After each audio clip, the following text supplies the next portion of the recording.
मत कर तू बंदे, अरे ओ प्राणी चिंता, आलू प्याज और पेट्रोल के दाम की, ये तो कल भी कम हो जाएगी। लेकिन ना किया तूने यदि समर्थन सीएए एनआरसी का, तो ध्यान रख, तेरे घर के बगल में कल रोहिंग्याओं की बस्ती बन जाएगी। ये बात बिल्कुल स्पष्ट है धर्म प्रेमियों।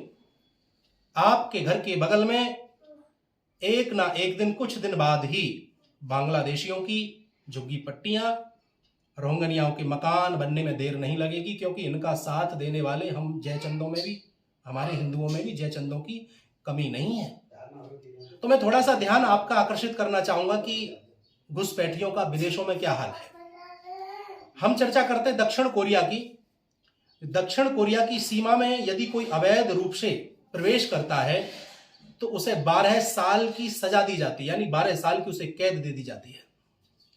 ईरान की सीमा में यदि कोई अवैध रूप से प्रवेश करता है तो उसकी पूरी की पूरी जिंदगी जेल में ही गुजर जाती है, वह बाहर का हवा पानी नहीं ले पाता है।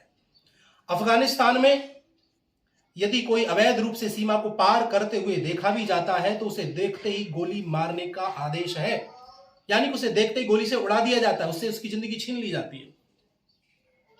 हमारा जो पड़ोसी देश है चीन, उस चीन में भी यदि अवैध रूप से कोई प्रवेश करता हुआ देख लिया जाए तो उसे भी धर्म प्रेमियों जेल में डाल दिया जाता है।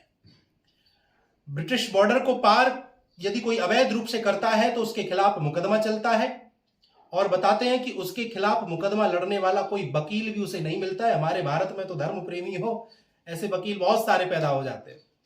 तो कहने का अभिप्राय है कि मैंने कुछ आपको ये उदाहरण देशों के दिए कि इन देशों में अवैध रूप से घुसपैठ करने वालों के साथ में क्या होता है। अब हम चर्चा करते हैं अपने भारतवर्ष की। हमारे भारत में कोई घुसपैठ करता है तो उसका स्वागत ये राजनेता बड़े अच्छे ढंग से करते हैं। उसका आधार कार्ड बनवा दिया जाता है, उसका पहचान पत्र बनवा करके दिया जाता है, उसको सारी सरकारी सुविधाएं दी जाती हैं, और तो और उसको मकान तक बनवा करके दिए जाते हैं। और फिर मानवाधिकार के जो आवाज उठाने वाले लोग हैं उनका वह समर्थन करते हैं, और तो और फिर वो आगे जाकर के उन्हें बम फोड़ने पर भी आजादी मिल जाती है।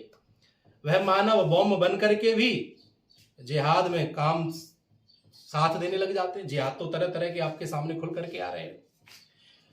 तो मेरे भाई बहन, समझने वाली बात आपको यह है, आपसे मैं कहना यह चाहता हूं मेरे भाई बहन, कि एनआरसी और सीएए का समर्थन हमें डट के करना चाहिए। इसका समर्थन ही अपने बचाव का मात्र और मात्र एक ही उपाय है। लौनी की घटना है, ताजा घटना है, चैनलों पर दिखाई जा रही है। वहां पर रोहिंग्या बस्ती बस गई और उसका परिणाम यह हुआ कि हिंदू अब वहां से पलायन करने लगे और उन्हें अपने मकान पर लिखना पड़ा कि हमारा मकान बिकाऊ है। एक मकान को बनाने में कितना समय लगता है, कितना धन खर्च होता है, लेकिन आज उन माता पिताओं को, उन अभिभावकों को, उन लोगों को अपने मकान के बाहर लिखना पड़ता है कि हमारा मकान बिकाऊ है। हत्याएं तक की जा रही हैं। 3-4 साल के बच्चे की हत्या की गई और रोहिंग्याओं के घर से उस बच्चे की डेड बॉडी मिली। 7 साल से एक महिला परेशान है, लेकिन उसे अभी तक न्याय नहीं मिल पाया है, क्योंकि इन लोगों के हितैषी बहुत हैं। अन्य समुदाय की तो मैं बात ही क्या करूं, हमारे हिंदू समुदाय में भी धर्म प्रेमी ऐसे लोगों की कोई कमी नहीं है, जयचंद बहुत हैं। ऐसे लोगों का साथ देने वाले ये सेकुलर शब्द ने तो देश का नाश कर दिया। मेरे भाई बहन, इनको भारतीयों को मारने की आजादी तक मिल जाती है, इन्हें बम फोड़ने की आजादी तक मिल जाती है। मेरे से लोग कहते हैं महाराज आप ऐसी बातें करते हो, आपको सेकुलर होना चाहिए। मैं एक ही बात स्पष्ट रूप से कह देना चाहता हूं कि मेरे पूर्वजों ने मुझे हिंदू बनाने के लिए इतनी सारी यातनाएं सही कि मैं हिंदू बना रहा हूं, हम हिंदू बने रहे, और अब आप कहते हो कि मैं सेकुलर बन जाऊं। ऐसा नहीं हो सकता है।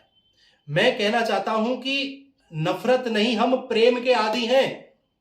मेरे साथ आप भी बोलिए कि नफरत नहीं, हम प्रेम के आदी हैं। हमें गर्व है कि हम हिंदूवादी हैं।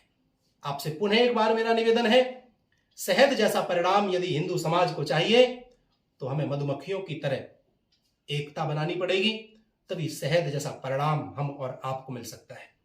वीडियो पसंद आई हो तो एक दूसरे हिंदू भाई तक इसे जरूर पहुंचाइएगा। ध्यान रखिएगा, दिल्ली का बहुत बुरा हाल है रोहिंग्याओं ने, बांग्लादेश का, बंगाल का हाल आपके सामने, कश्मीर का आप देख ही चुके हो। और ये समय ज़्यादा देर नहीं लग रही आप लोगों तक पहुंचने में।